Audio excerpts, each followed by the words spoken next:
Hey there, friends. These are flowering plum trees, and you can see that they're open now. Their buds are open, and it's getting warmer, although it's still blustery. And that means it's time for the mason bees to come out. So that's what we're going to do. We're going to set them out and let them make their way to the blossoms. So here is our beautiful, here's our cat, Boris. Are you excited? Boris, hey, the bees are coming.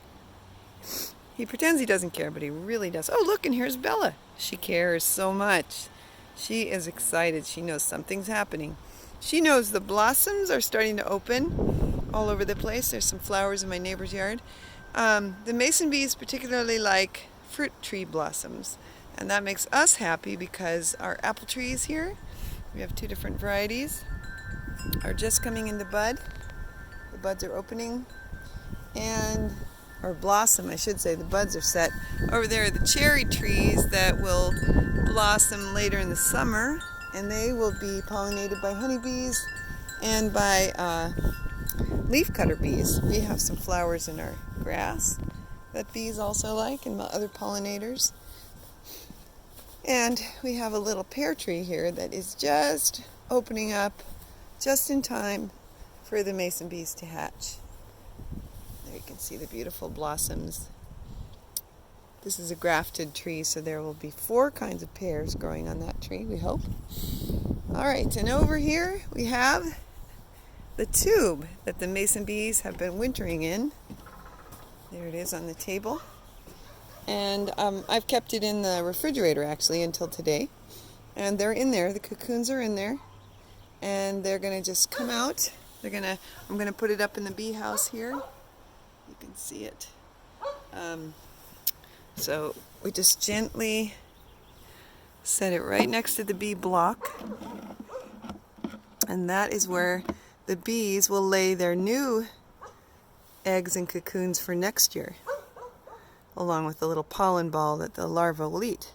And over here we have a house that we left out all winter. We should have cleaned it and we didn't, but next year we will. So hopefully these bees are healthy too. And they haven't been inoculated against mites and such, but they were able to pollinate last year, and we saw them flying around on a warm day a couple days ago. So you can see the bits of stuff they leave, bits of mud and pollen at the base of the block. That block is made of plastic, and that stuff there is a marker to tell the bees where they live so they can remember and not be confused and end up in a different apartment block over here.